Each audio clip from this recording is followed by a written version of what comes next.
persembahan dan perpuluhan dapat ditransfer melalui BCA 857 050 5000 atas nama GBI Musi Palam Indah atau scan barcode QR kode GBI Musi Palam Indah. Tuhan Yesus memberkati.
Shalom Bapak Ibu Saudara.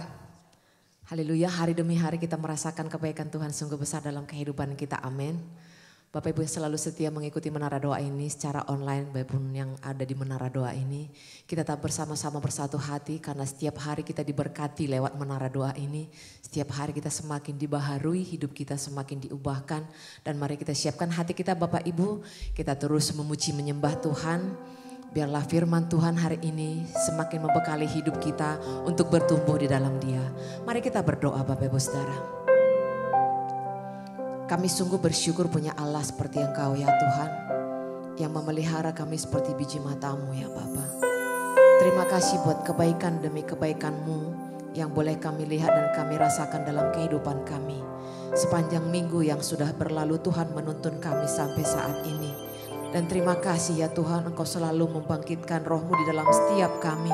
Untuk kami dengan setia dan tekun memuji menyembah Engkau dari Menara Doa ini. Bahkan secara online ya Tuhan Yesus. Berkat-Mu atas kami seluruh umat-Mu yang selalu memuji menyembah Engkau. Kami bersyukur buat pujian penyembahan kami yang menyenangkan hati-Mu. Kami bersyukur buat hadirat Tuhan yang membaharui hidup kami hari demi hari. Kami bersyukur buat firman Tuhan yang berkuasa mengubahkan kami dan mengubah keadaan hidup kami ya Tuhan. Kami bersyukur buat firman Tuhan yang meneguhkan kami. Kami bersyukur buat firman Tuhan yang menuntun kami kepada terang-Mu yang ajaib ya Bapa. Sehingga rancangan Tuhan tetap untuk selama-lamanya bagi kami ya Tuhan. Dan saat hari yang terbaik ini kami rindu memuji menyembah Engkau. Dengan segenap hati kami mau angkat suara kami memuliakan nama Tuhan. Kami mau buka hati kami biarlah roh-Mu bekerja dalam kami. Biarlah hati kami semakin bertambah mengasihi Tuhan. Hidup kami semakin mengasihi Tuhan. Hati kami semakin mencintai firman Tuhan. Pikiran kami semakin tertuju kepada Tuhan. Seperti mata-Mu tertuju kepada setiap kami ya Bapa. Oh ya terima kasih Tuhan Yesus, terima kasih. Kami sembah Engkau, kami puji nama-Mu Tuhan. Di dalam nama Yesus. Haleluya, haleluya. Di hadapan hadirat-Mu ya Bapa,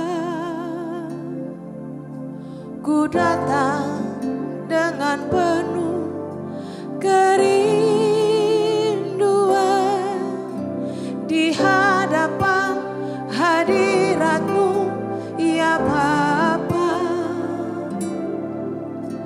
segala keangkuhanku hilang di hadapan hadirat-Mu ya Bapa.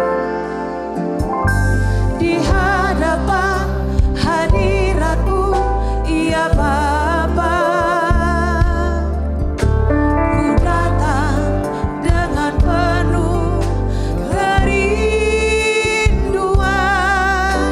Di hadapan hadirat-Mu ya Bapa,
Teruslah Tuhan bekerja di tempat ini.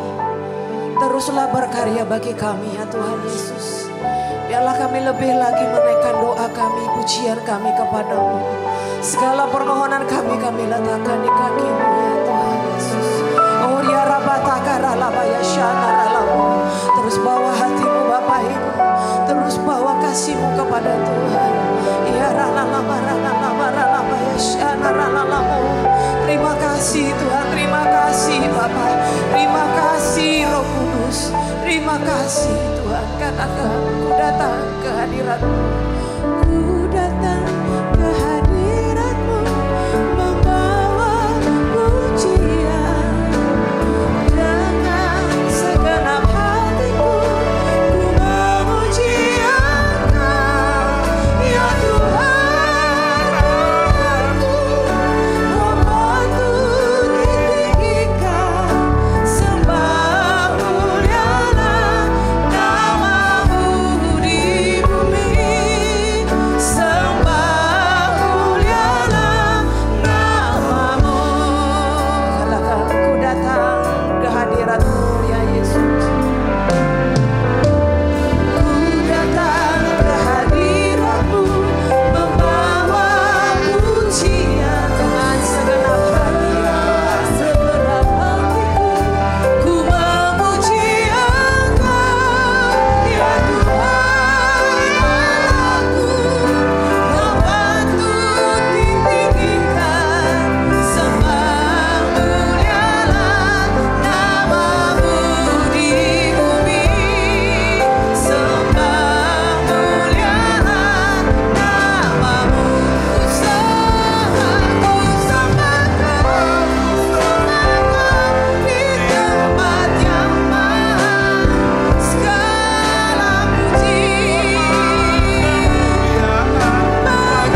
hadirat-Mu yang luar biasa Tuhan saat kami berdoa, memuji, menyembah. Terima kasih untuk kehadiran. Terima kasih Tuhan. Terima kasih Kau bawa kami naik berkendaraan ya Tuhan, melintasi bukit-bukit. Ya Tuhan, Kau membuat kami bisa menghisap ya Tuhan. Satu ya Tuhan, manisnya madu ya Tuhan, kebaikan, kemurahan. Kau membuat kami bisa menikmati, memakan hasil daripada ladang kami. Bahkan ya Tuhan, kami bisa melihat, ya Tuhan, menikmati ya Tuhan, minyak yang keluar dari bukit batu itu. Tuhan Yesus, aku berdoa dalam nama Yesus hari ini. Tuhan, curahkanlah ya Tuhan berkat-Mu untuk setiap anak-anak-Mu ini ya Bapak. Yang hadir di menara doa, baik yang ada di Holy Spirit Room, maupun mereka yang mengikuti secara online ya Tuhan. Aku percaya ya Tuhan, di dalam hadirat-Mu ini, di dalam hadirat-Mu ini ya Tuhan, kami bisa menikmati segala kebaikan, kemurahan, perlindungan-Mu, pemeliharaan-Mu ya Tuhan. Aku berdoa dalam nama Yesus, biarlah Tuhan memasuki ya Tuhan bulan yang baru ini. Kami percaya ada satu terobosan, ada satu kemenangan ya Tuhan, yang Tuhan sediakan buat setiap kami. Bahkan apa yang tidak pernah kami lihat dengan mata kami, ya Tuhan, kami akan melihatnya di bulan ini.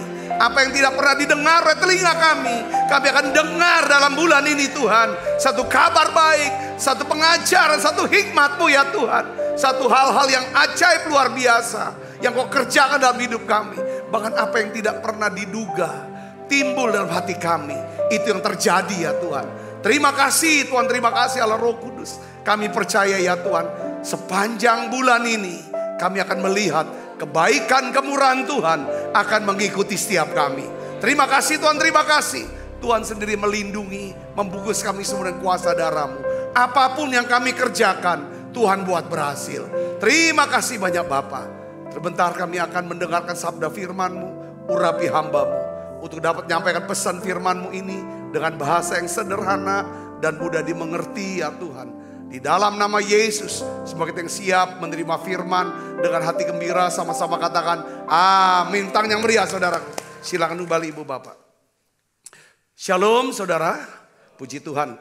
Nah hari ini atau dalam minggu ini saya ingin bahas tentang doa saudaraku. Yaitu pertama, hari ini kita akan bahas tentang bagaimana caranya mematahkan roh penghalang untuk berdoa.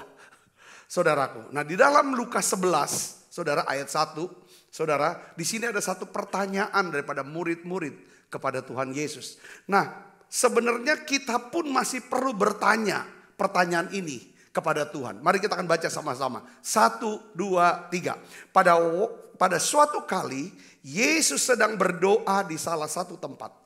Ketika ia berhenti berdoa, berkatalah seorang dari murid-muridnya kepadanya. Baca yang keras, 1, 2, 3.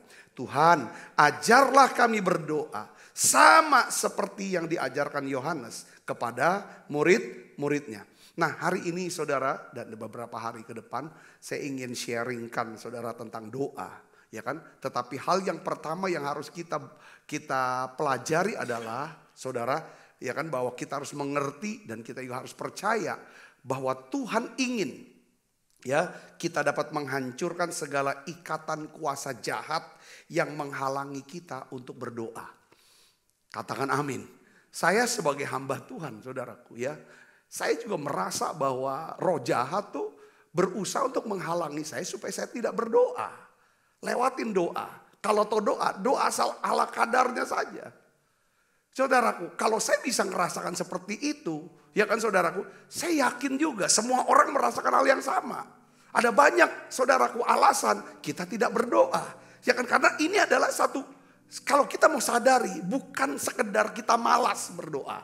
Tapi ada spirit, ada roh jahat yang menghalangi kita berdoa. Saudaraku, dia lakukan apa? Iblis berusaha untuk apa? Dia alihkan fokus perhatian kita supaya kita tidak berdoa. Ya saudara, dia fokus. Ya kan, udah tunggu dulu bentar lagi, liatin dulu dah media sosial, scrolling dulu bentar. Tanggung ini mau lihat ini. Segala akhirnya kita nggak berdoa. Atau dia timbulkan kesulitan untuk kita berdoa. saudaraku, ya kan? Allah diciptakan penghalang-penghalang, ya kan? Sehingga kita tidak berdoa. Nah sekarang dampaknya, apa konsekuensi kalau kita nggak berdoa? Ya otomatis kita akan kehilangan apa? Kekuatan, kuasa Allah. Orang yang menanti-nantikan Tuhan akan mendapati kekuatan baru, kata Yesaya pasal 40, saudaraku. Nah ketika kita tidak berdoa, pasti kita menjadi orang yang tidak berdaya. Mudah stres, mudah takut, mudah khawatir, mudah tersinggung. Saudaraku, jadi kalau konsekuensi kita tidak berdoa, yang kedua adalah kita tidak bisa mendapatkan apa yang Tuhan sediakan, apa yang Tuhan janjikan bagi hidup kita. Kita nggak dapat. Kamu tidak dapat apa-apa karena kamu tidak berdoa. Tuhan bilang kalau kamu mau dapatkan, minta, kamu akan diberikan. Saudaraku yang Yesus. Nah ini dia. Yang ketiga adalah, saudara, ya kan, kita tidak akan mengerti kalau kita tidak berdoa, kita tidak mengerti rencana Tuhan atau kehendak Tuhan, ya kan, dalam hidup kita. Apa ini tuntunannya? Ketika kita mengalami masalah, kita tidak tahu apa yang harus kita lakukan. Yang ada adalah bingung aja dulu. Tapi ketika saudara berdoa, saudara bisa jadi tenang. Lalu saudara tahu tuntunan apa yang harus dilakukan. Nah, kalau kita tidak berdoa, saudara lihat di sini yang terakhir saya catat, saudara, maka kita akan hidup kembali menuruti keinginan daging. Saudara, karena waktu kita berdoa, saudara, seperti kita sedang bernapas gitu. Kita menarik. Waktu kita berdoa itu seperti kita bernafas, menarik apa saudara? Satu kehidupan baru. Seperti kita menarik oksigen. Oksigen itu bicara kehidupan Allah. Manusia baru, saudaraku.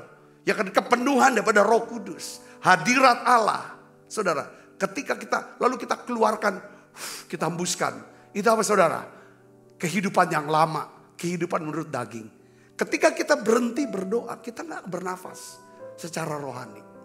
Nah itu akhirnya kita kembali kepada cara hidup dunia, keinginan daging, khawatir, takut, iri, benci, sombong, semua keluar. Saudara, udah daging. Nah, sekarang kita akan lihat lebih detail lagi. Tadi secara umum aja saya bahas tentang iblis. Tapi kita lihat ini.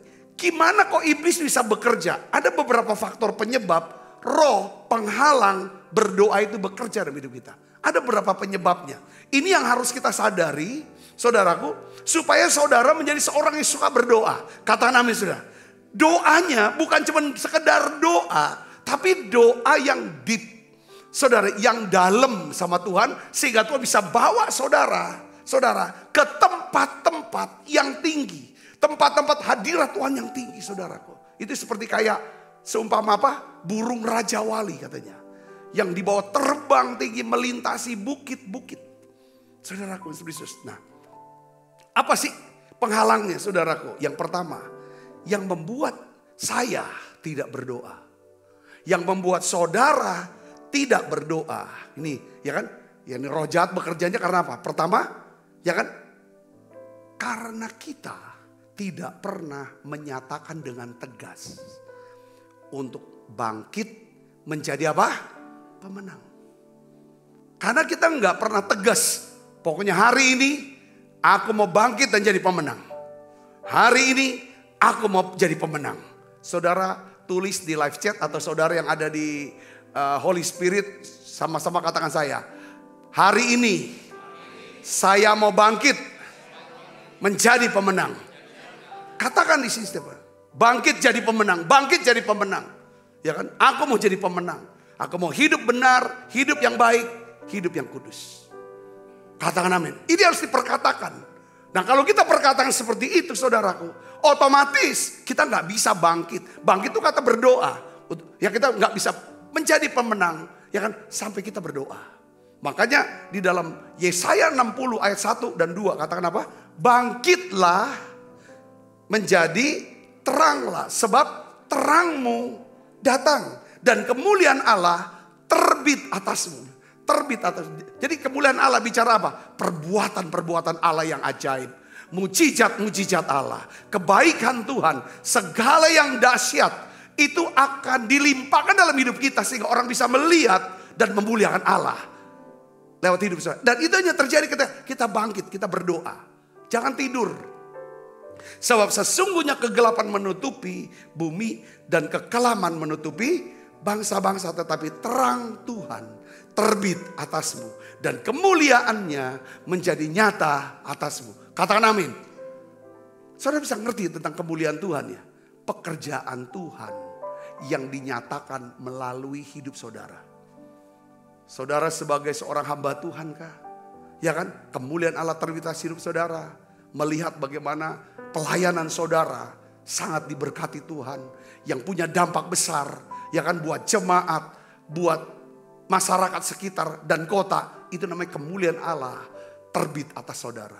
Saudara sebagai pengusaha, ya kan, saudara usahanya, ya kan, itu bagaimana Tuhan memberkati, jadi berkat punya dampak, ya kan saudaraku, yang mengubah orang sehingga orang-orang bisa menikmati kebaikan Tuhan. Itulah kemuliaan Allah terbit.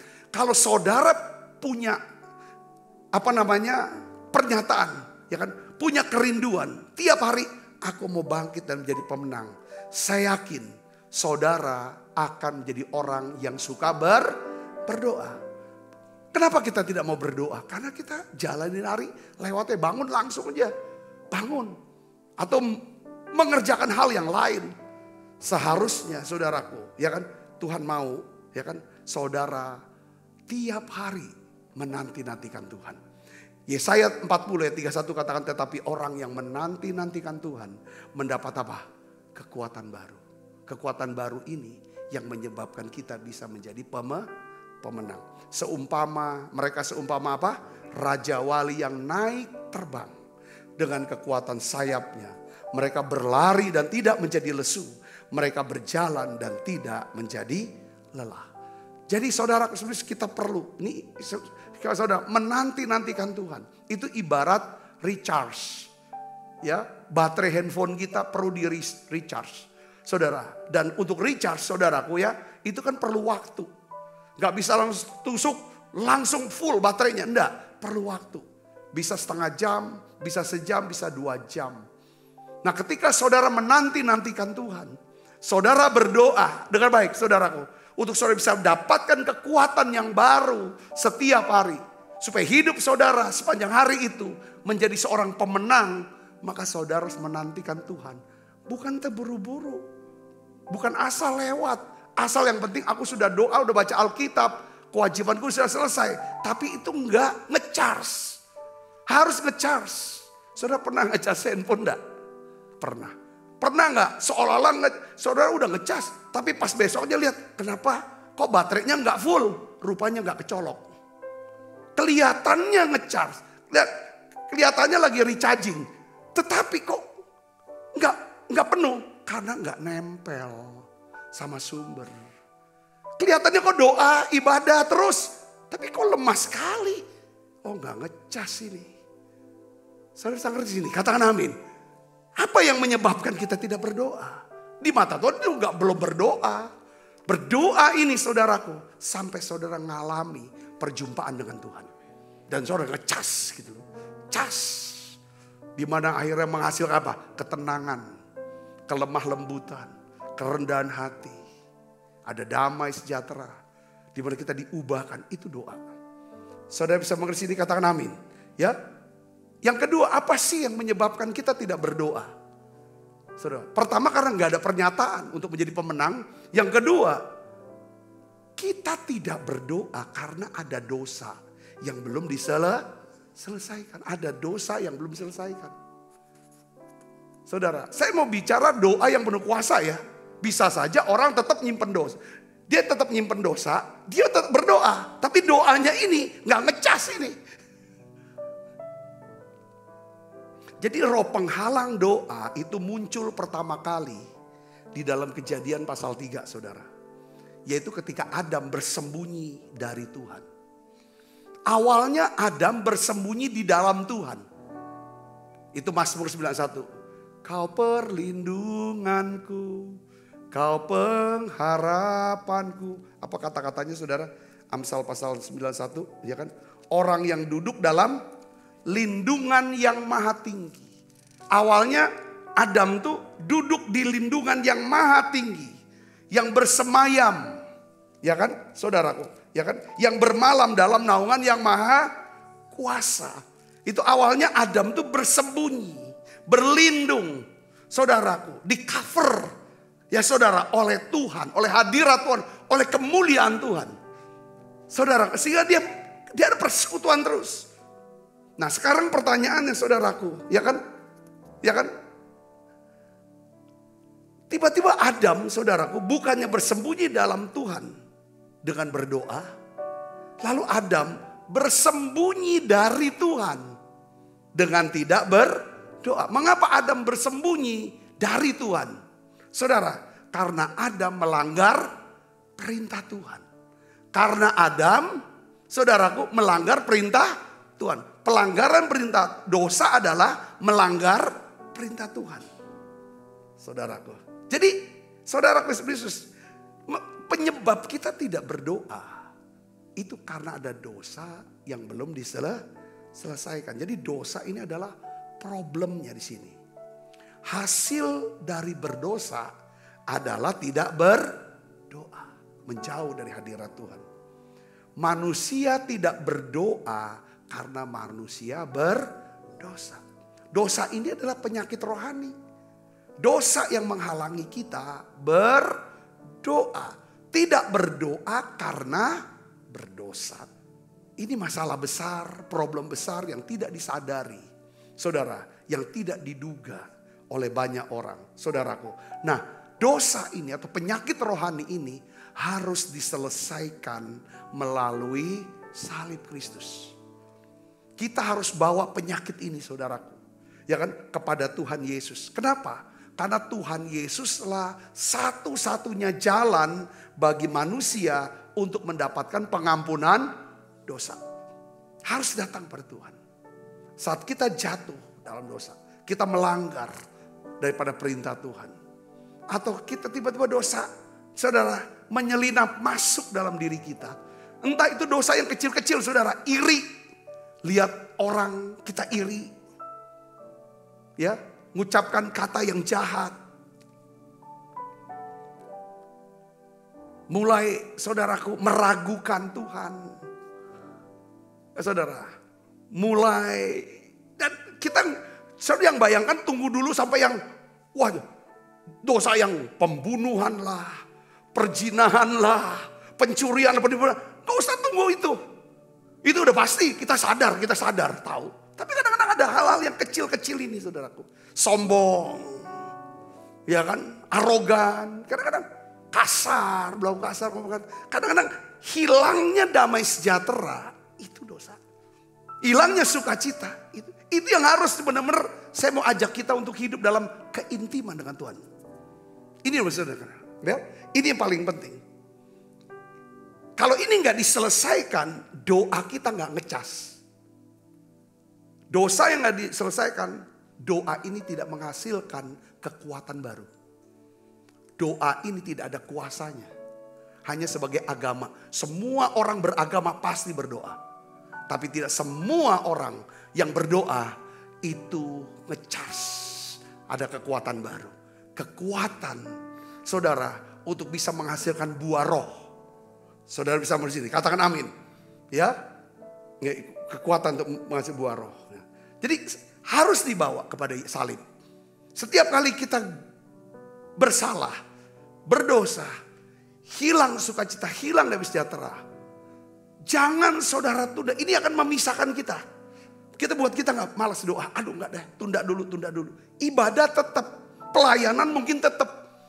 Doanya hanya untuk pelayanan, itu pun ala kadarnya. Karena agamawinya dapat.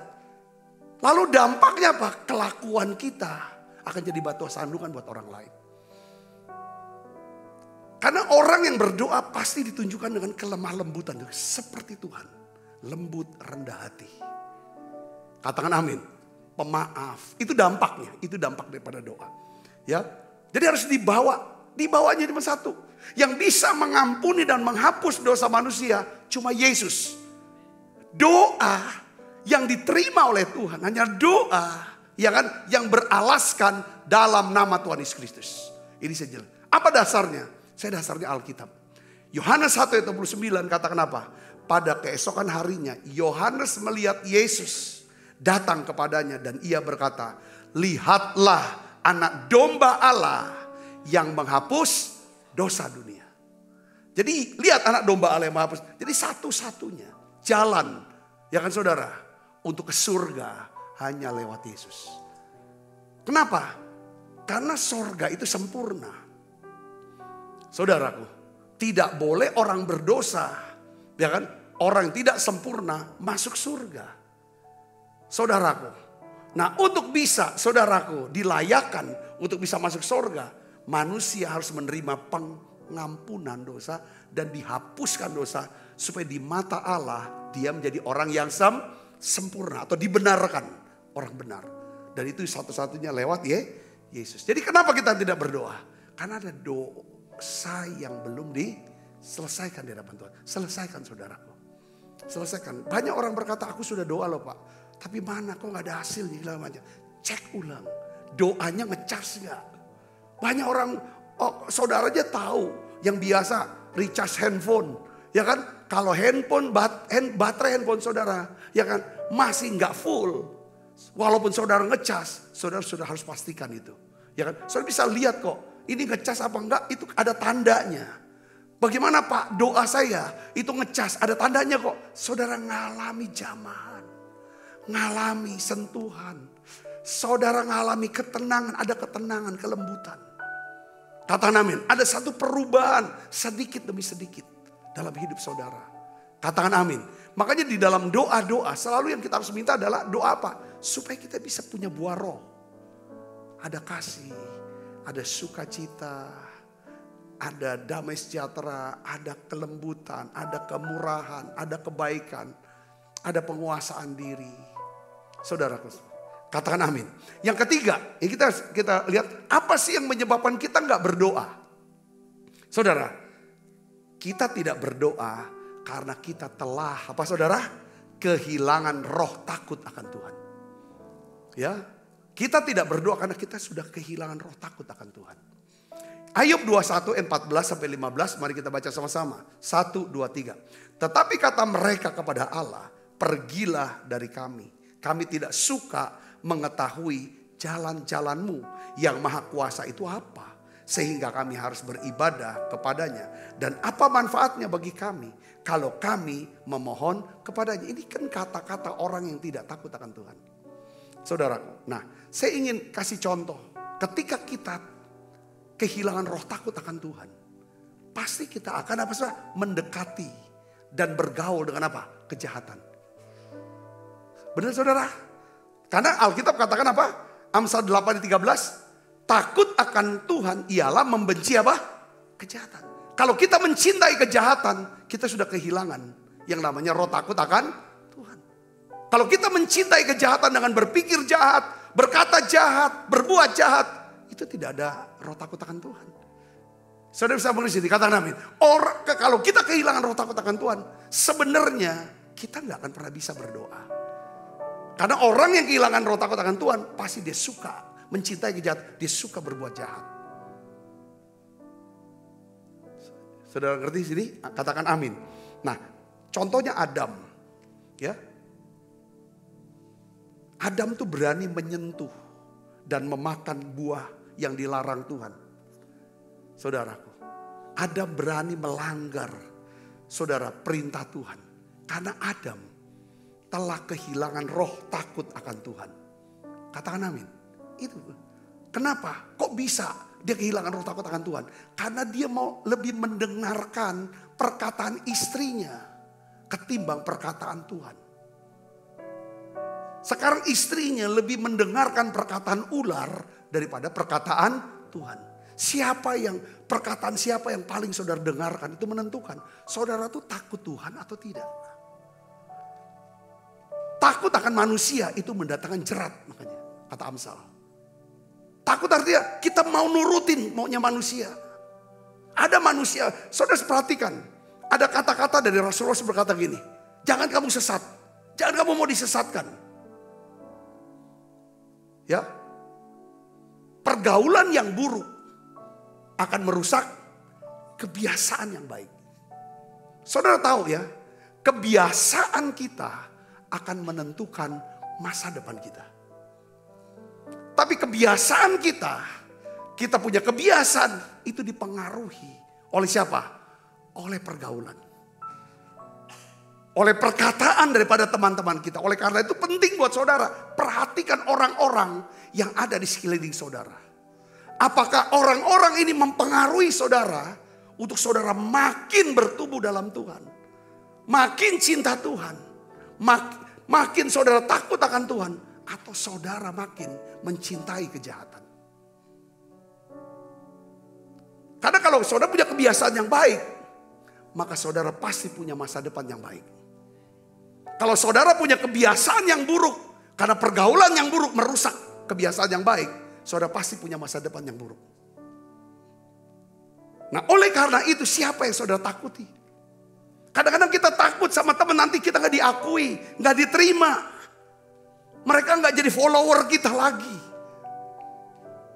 Atau saudara mengambil keputusan, bodoh amat. Yang penting aku mau ikut perkataan Tuhan. Karena aku mau menghormati Tuhan. Kata roh takut akan Tuhan itu menghormati Tuhan. Kata-katanya kita dengarkan. Siapa kata-kata yang kita mau dengarkan, itu akan menentukan. Ketika saudara, ya kan? Jadi kita ini tidak berdoa karena ada dosa yang belum kita selesaikan. Dosa itu masuk ke dalam hati kita, ya kan? Di saat roh takut akan Tuhan hilang dari diri kita. Roh takut akan Tuhan tuh hilang dari diri karena kita sudah tidak lagi dengar suara Tuhan, firman Tuhan. Kita lebih dengar suara daging kita.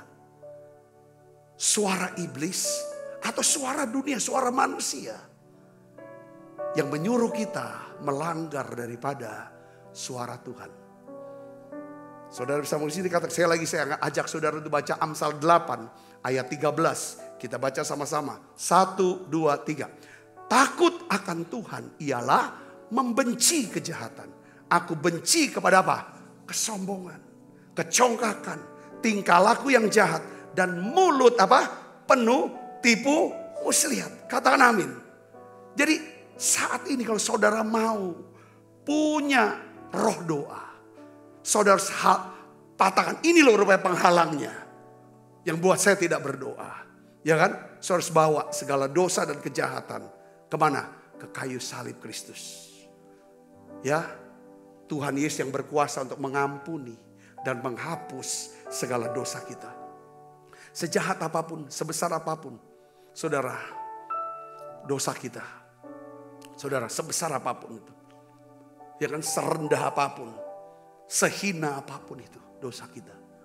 Saudaraku, Yesus berkuasa untuk mengampuninya. Katakan amin. Kasih Tuhan masih lebih besar daripada dosa dan kejahatan kita. Dan Roh Kudus, kalau kita mengaku ampuni aku Tuhan, dia akan pulihkan kita. Katakan amin saudaraku. Dan Roh Kudus akan memberikan kepada kita roh takut akan Tuhan. Ya kan? Di saat kita datang ke kayu salib Tuhan. Kalau kita punya roh takut akan Tuhan, pasti Tuhan akan berikan kita apa? Roh hikmat. Hikmat saudaraku. Hikmat ini yang membuat saudara berhasil. Ya, saya ingin katakan mereka yang tidak berdoa akan mengalami masalah besar dalam hidupnya. Mereka yang tidak berdoa, arti saya doanya ngecharge. Katakan amin. Doa yang ada hasil. Kita harus berdoa dengan doa hasil. Hasilnya apa? Buah roh. Katakan amin saudaraku. Makanya yang didoakan buah roh. Selain kita juga perlu doakan karunia roh. Ya. Makanya saudara, Rasul Paulus dia berkata saudara dalam 1 Korintus 9 ayat 27. Kita baca sama-sama. 1, 2, 3. Tetapi aku melatih tubuhku dan menguasainya seluruhnya. Supaya sesudah memberitakan Injil kepada orang lain, jangan aku sendiri ditolak. Saudaraku, Rasul Paulus sedang menjelaskan bahwa adalah mungkin bagi seseorang yang berkhotbah seperti saya. Seperti saudara yang sudah berkhotbah. Menyembuhkan orang sakit. Mengusir setan-setan. Mereka semuanya adalah mungkin untuk ditolak oleh Tuhan pada akhirnya. Kenapa? Karena mereka tidak berdoa. Karena mereka tidak berdoa. Makanya dia berkata, aku melatih tubuhku dan menguasai seluruhnya. Kata menguasai, saudara, dalam bahasa Yunaninya itu seperti dua orang pegulat yang sedang bergulat. Aku kuasai diriku, kuasai seluruhnya, tubuhku, dagingku, keinginan dan taklukkan dia. Supaya ayo doa. Hanya dengan doa, ya hanya dengan doa, hanya dengan berdoa, ya kan aku bisa hidup menuruti keinginan Roh Kudus. Katakan amin. Tidak mungkin saya bisa hidup menurut keinginan Roh Kudus kalau saya tidak berdoa. Itu maksudnya Paulus berkata seperti itu. Katakan amin. Makanya kenapa orang Kristen kelakuannya kok seperti manusia lama. Bahkan lebih jahat. Wah, nipu saudara-saudaranya yang seiman. Ngejelekin, fitnah segala macam. Kenapa? Karena dia berhenti sudah berdoa. Dia tidak lagi berdoa. Doa pasti menghasilkan sesuatu yang baik dalam hidupnya. Yang ngerti katakan amin. Makanya maka Paulus bilang, aku menguasai diriku. Jangan sampai setelah saya memberitakan Injil, saya berkhotbah, sembuhkan orang sakit, mengusir setan, aku sendiri tolak oleh Tuhan. Karena apa? Oleh karena itu kuasa dia berdoa gitu saudara. Sederhana sekali. Sederhana sekali. Makanya saudara kita bersyukur. Dapat apa saudara? Tuhan berikan kita menara doa online setiap hari. Menara doa ini tempat kita berdoa. Doa yang saya maksud adalah doa, muji, nyembah, dan dengar firman. Itu doa. Itu satu kesatuan kita bilang ini berdoa. Bukan doa sekadar doa langsung check out. Check in sebentar langsung check out. Bukan itu. Saudara. Tuhan Yesus dia menjelaskan tentang hal ini. Tentang yang Paulus bilang menguasai diri. Ya kan? Supaya setelah aku memberikan Injil jangan aku ditolak. Yesus berkata begini. Matius 7 ayat 21 kita baca sama-sama. Sampai ayat 23. Kita baca. 1, 2, 3. Bukan setiap orang yang berseru kepadaku. Tuhan, Tuhan. Akan masuk ke dalam kerajaan sorga. Melainkan dia yang melakukan kehendak Bapakku di sorga. Bagaimana kita bisa melakukan kehendak Bapa di surga? Caranya kita harus tahu kehendak Tuhan itu apa. Untuk bisa tahu kehendak Tuhan itu apa, kita harus berdoa, tanya, minta. Katakan amin. Jadi doa. Jadi orang yang tidak berdoa, orang itu akan ditolak nanti. Saudara bisa ngerti? Doalah saudara. Saudara hamba Tuhan, jangan-jangan banyak hamba Tuhan tidak berdoa. Pelayan Tuhan banyak yang tidak berdoa. Hati-hati saudara, hati-hati. Saya ingin jemaat Tuhan banyak yang tidak berdoa. Worship leader harus lebih banyak berdoa. Supaya bisa bawa hadirat Tuhan. Kalau cuman sibuk sana sini, jalan sini. Padahal dia sebagai pemimpin penyembahan tidak bisa. Pengkhotbah apalagi. Ayat yang kedua-dua kita baca sama-sama. Apa kata Yesus yang terakhir? Saudara kita baca 1, 2, 3. Pada hari terakhir banyak orang akan berseru kepadaku. Tuhan, Tuhan. Bukankah kami bernubuat demi namamu. Dan mengusir setan demi namamu. Dan mengadakan banyak mujizat demi namamu juga. 2, 3 baca yang keras. Ini penegasan Tuhan. Pada waktu itulah aku akan berterus terang kepada mereka. Dan berkata, aku tidak pernah mengenal kamu. Enyalah daripadaku kamu sekalian pembuat kejahatan. Pembuat kejahatan. Kenapa kok? Sudah memberitakan Injil. Sudah melayani. Sudah ngusir setan. Kok disebut pembuat kejahatan? Karena dia tidak berdoa. Kalau dia berdoa, pasti dia sudah selesaikan dosanya. Dia punya roh takut akan Tuhan. Dia bukan pembuat, bukan pencinta kejahatan. Tapi dia pembenci kejahatan. Katakan amin. Takut akan Tuhan ialah membenci kejahatan. Saudara Kristus. Saya ingin jelaskan orang-orang yang ditolak oleh Tuhan. Saudaraku. Ya, saudara kita lihat. Ya kan saudara, kenapa kok Tuhan tolak mereka? Saya jelasin lagi biar lebih jelas. Saudaraku. Kita baca 2 Samuel 1 ayat 21. Kita baca sama-sama saudara. Ya, ini adalah penjelasan daripada Daud. Ya, Daud menjelaskan penolakan Tuhan terhadap siapa? Saul. Kenapa Saul ditolak oleh Tuhan? Saudara, bukan karena Tuhan benci sama Saul. Bukan soal kebenciannya. Karena Saul tidak berdoa. Itu digambarkan. Coba kita lihat. Yuk kita baca sama-sama. 2 Samuel 1 ayat 21. 1, 2, 3. Hai gunung-gunung di Gilboa. Jangan ada embun. Jangan ada hujan di atas kamu. Hai padang-padang pembawa kematian. Ini bicara tentang apa saudara? Tidak ada hujan, tidak ada embun. Ini bicara kutuk kan saudaraku. Ya kan, padang-padang pembawa kematian. Sebab apa? Di sanalah perisai para pahlawan dilumuri. Perisai Saul tidak diurapi dengan minyak. Apa artinya perisai Saul tidak diurapi dengan minyak? Ini satu gambaran kehidupan orang yang tidak berdoa. Orang yang tidak berdoa adalah orang yang tidak akan diurapi. Jadi di saat pengurapan itu hilang. Ya kan, karena tidak berdoa pengurapan hilang. Pada saat itulah Roh Kudus meninggalkan orang itu saudaraku. Pada saat Roh Kudus tinggal orang ini, perkenan Tuhan hilang dalam diri dia. Saudaraku, karena perkenan Tuhan hilang, Tuhan berkata, aku tidak kenal kamu. Jadi hal ini terjadi pada Saul, pada Yudas Iskariot. Kita bahas juga Demas, Alexander. Saudara, itu semua orang terus Alkitab itu saudaraku udah tinggalkan. Saudaraku, di saat Tuhan ambil pengurapan dari orang itu karena orang yang tidak berdoa. Tidak berdoa, tidak ada pengurapannya hilang. Apa yang terjadi saudaraku? Pada saat itu Tuhan tidak lagi menganggap dan menanggapi orang itu. Enggak dianggap, enggak ditanggapi orang itu. Saudaraku, jadi ini malapetaka yang ditimbulkan di dalam hidup seseorang yang berdoa. Saudaraku, saya berdoa, saya berharap dengan khotbah ini akan memicu saudara untuk berdoa. Katakan amin. Nah, sebelum saya mau tutup dengan doa untuk kita berdoa bareng, saudara. Ya, saya tuh ingin beritahu kepada saudara tuh, inilah betapa besarnya kasih Tuhan buat setiap anak-anaknya. Gini saudaraku, mungkin saja anak-anak Tuhan tuh sudah lama dia tidak ke gereja, tidak berdoa.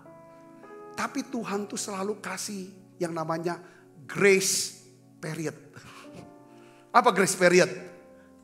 Periode anugerah. Apa namanya periode anugerah itu? Koma di rumah sakit. Waktu koma di rumah sakit itu tergantung daripada keluarganya, lingkungannya. Kalau lingkungannya ngerti, ya kan, dengan mengajak dia berdoa, ya kan, maka Tuhan berkuasa untuk menyelamatkan nyawa daripada orang ini. Beberapa hari yang lalu, salah seorang, ya kan, daripada keluarga kami, ya nyatakan sakitlah kanker, gak lama, cepat-cepat sekali langsung koma. Saya bilang sebelum saya berangkat itu di airport, coba kamu ngomong ke kupingnya. Saya bilang ke istri kamu, ajak dia doa, ngomongin, ya kan. Suruh dia nyembah terus, dia ngomong sama Tuhan, minta ampun sama Tuhan, Yesus. Lalu kalau misalnya ada banyak orang pasti mau ajak, dia pergilah. Tapi jangan mau ikut. Kalau ada Yesus, dia lihat Yesus dan Yesus ulurin tangan, langsung pegang tangan Yesus. Pulang aja gak apa-apa. Dia bilang, ini sepupu saya. Dia gak bisa. Dia udah gak sadar kok, gimana aku ngomong, nanti gak ada apa-apa dia. Saya bilang kupingnya masih bisa respon, kupingnya bisa dengar.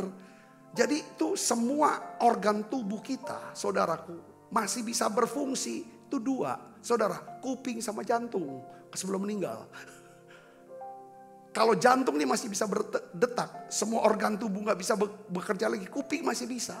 Makanya mujizat terakhir yang dibuat Yesus sebelum dia mati di salib, ngapain saudara? Ya kan, pasang kembali telinga daripada pengawal bait Allah yang kena tebas dari tebang. Ya kan, dia ambil kupingnya, masukin lagi.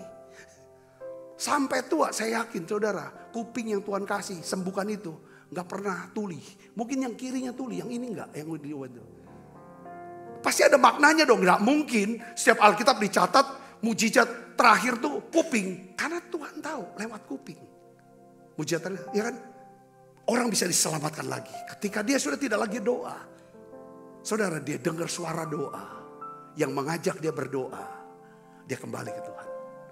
Kalau saudara baca kitab Wahyu, pesan Tuhan yang terakhir apa?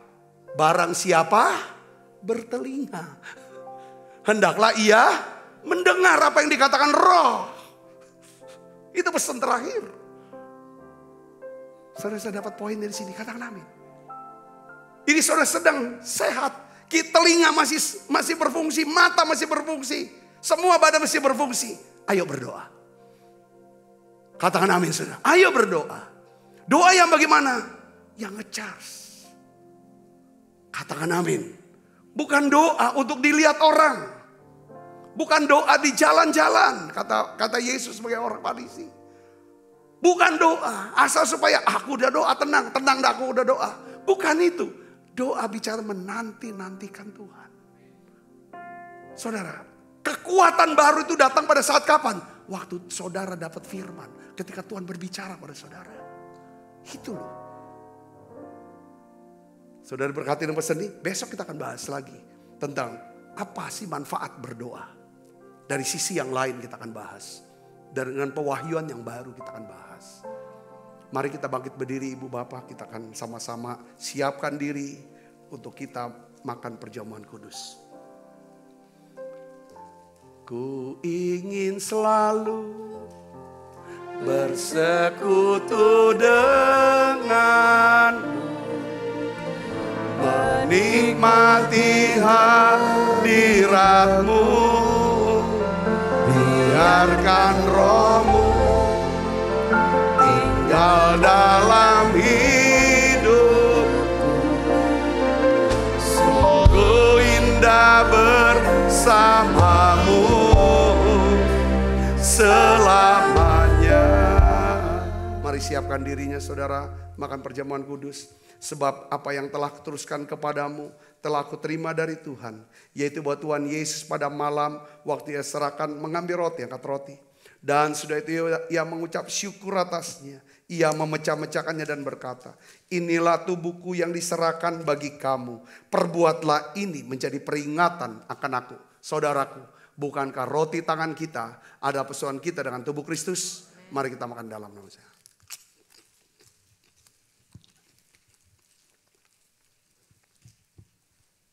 Angkat cawan. Demikian juga ia mengambil cawan sudah makan berkata, cawan ini ada perjanjian baru yang dimeteraikan darahku, perbuatlah ini setiap kali kamu meminumnya menjadi peringatan akan aku. Saudaraku, bukankah cawan perjanjian ini yang atasnya kita ucapkan syukur adalah persekutuan kita dengan darah Kristus. Mari kita minum dalam nama Yesus.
Kekasih Kristus, terimalah berkat yang berlimpah-limpah daripada Allah Bapa. Di dalam anaknya yang Tuhan kita Yesus Kristus. Persoalan yang manis para Roh Kudus menyertai saudara semua mulai saat ini. Sampai Yesus datang menjemput kita dalam permai dan sampai selama-lamanya. Semua kita yang percaya berkati sama-sama katakan amin. Tuhan berkati saudara semuanya.